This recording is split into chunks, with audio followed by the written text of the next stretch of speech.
He is a gentle giant in his field. Pulitzer Prize-winning photojournalist John H. White has seen it all and shared it all with the world. In the latest edition of our documentary series, Stories to Tell, CBS 2's Jim Williams tells us why John H. White is always in flight.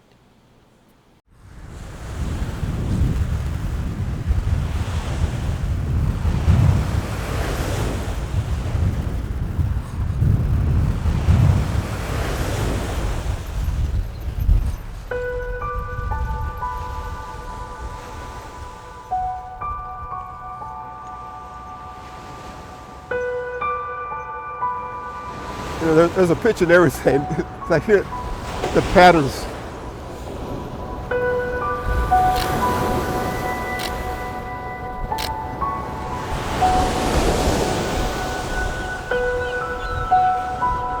I've never seen a sunrise that's not rise in my heart, not change me, not illuminate me. I think about all that I see. The waves, feel the wind, the language of the sun, and think that all those people that are not here will see what I see and feel what I feel because of the photograph. I think one of the gifts that the camera gives is that it's that conduit whereby I want to get this gentleman's name. I took pictures of him. I can connect to people to light a light in them, light their light, okay? I look around and I look at the skyline and the people, and there are millions and millions of people right now, right this moment, not embracing the beauty of creation, the beauty of another day. But they will because of the pictures I take, because of the moments I capture.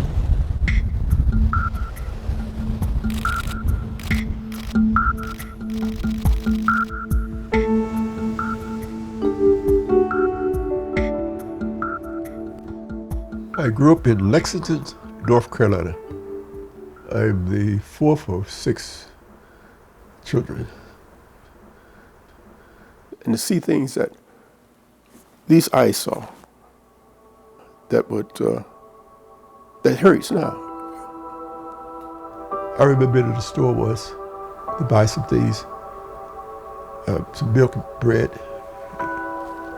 and I heard this man holler in the store, "Watch me kick this blank, blank, blank, blank." And I think before he could finish saying that, I thought I was flying. Everything was running, going out, milk, and I was like screaming and crying. I ran home. Those are just some of the things that I experienced. It's not things I read about, things I know firsthand. But my father said, we must love. We must love. My father was a minister that said, make a friend a day. And my mother never knew a stranger. The words of righteousness and love in my father has kept me anchored and kept me focused, especially in critical times. I've been in so many situations.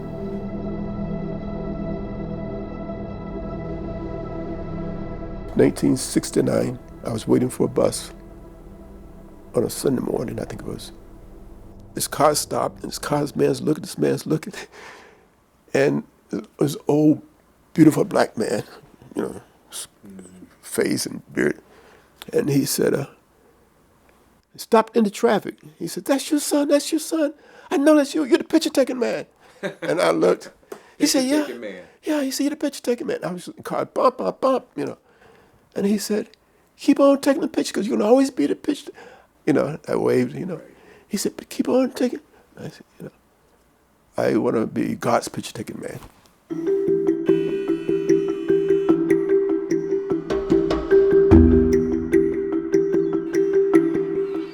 My first day to work in Chicago was June the 23rd, 1969. I came here from Charlotte, North Carolina, after my time in the Marine Corps. I can't tell you how many people I told over my 16 years at the Sun-Times that I worked at the Sun-Times. And the first thing they would say is, say hello to John White. Give him my regards. The way he dressed, he always wore a tie. I'd say, why do you do this? And he said, there's only one time that you can make a first impression. And that was very important to John. This issue of Ebony magazine, August of '72, the black male, you took this photo here. And this photo, you said, launched your career. This is a photograph that was in my portfolio. John White is more than a photographer. He's a presence. He's a presence wherever he goes, wherever he would show up. John won the Pulitzer because he had a remarkable portfolio of 20 photographs. What did that mean, John?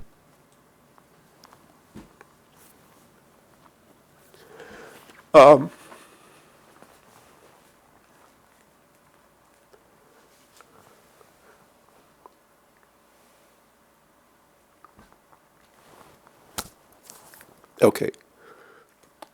I look back on it now and I think about the Pulitzer was awarded for images that make the heart smile. It was a team, a Sun-Times team. I took pictures and I didn't get the circulation to put them out there. I didn't get them on the newsstands. Everybody's a part of. I happened to be the one who crossed the line with the football, and got the touchdown. He was assigned to take pictures at a feature story, but there was something about him that was far more than being a photographer. I think he sees the world in a little different way than other people do, and I think that's part of the secrets to his photography. I've covered a lot of spot news. I mean, anything that I can imagine, things that happen. But as they're happening, in the distance, there was this huge explosion, and the earth shook. Everything shook. And I didn't know if all the buildings were coming down, but instantly, I grabbed my camera on my side. I captured life. And then when I get the full realization of what's happening,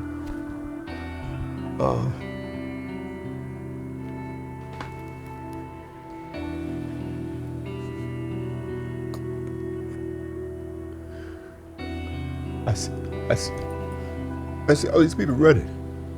I can't run. It was very frightening. And then I saw the source of the leak. And if anyone's ever been at Niagara Falls, the water and the waves, that's just the way it sounds.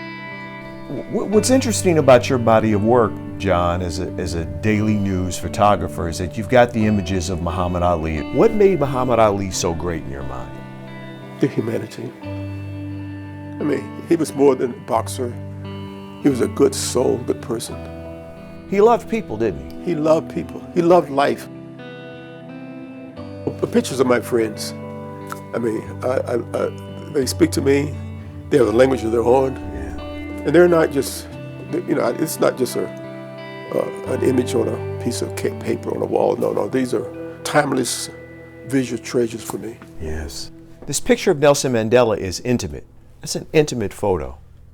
Where is that photo taken? This is the first picture in his home in Soweto after his release from prison. And he's not in the living room. Where is he here in the home? He's in the kitchen. All the media and people were outside. He went in his bedroom to get a jacket. You could have a photo of Mandela any place, but you picked this photo that you took in the kitchen. Why the kitchen? It's intimate. It's pure. It's unedited. It's raw. It's from the heart, and that goes from the heart, reaches the heart. It's not posed. Oh no.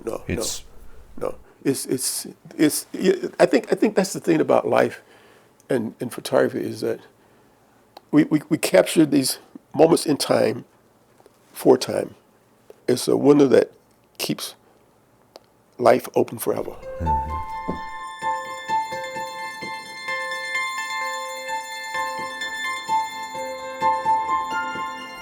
Cardinal Bernardine was a spiritual force. He was the spiritual person that you wish that every person of God is. And I think John recognized that right away and really befriended him. It's the innate spirituality in him. His life enriches me now because the examples I saw, the things that he did, and the way he lived, the way he suffered, the way he died. When he was starting to fail health-wise, he called John. When John wanted to photograph Cardinal Bernade's last years, John was always there. It wasn't a relationship of newspaper photographer and Cardinal. It was a relationship of two friends. And Cardinal Bernade knew that it was important for people to see this journey, and he wanted John to share it with him. And he became an essential part of John's life.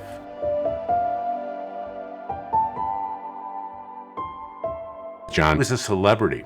People admired him. Working with John, being taught by John at Columbia College, it influenced your lives. I'm the oldest student in the class. Yeah. You're still learning. Oh, without a doubt. It's the connection with the human spirit.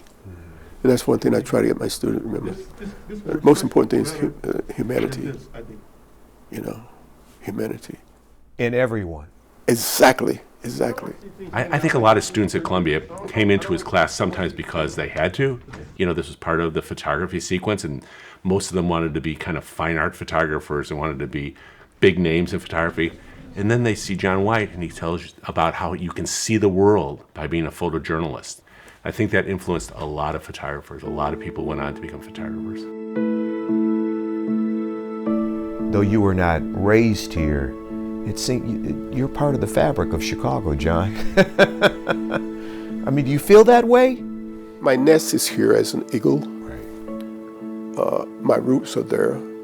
Chicago I love it, I enjoy it, but the world is bigger than Chicago. Yeah.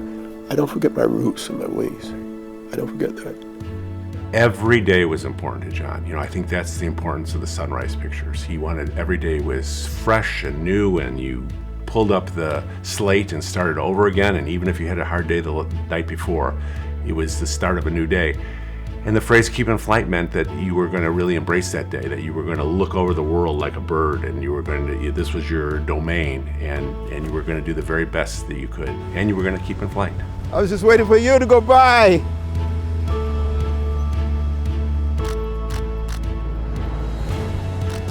Have a good ride.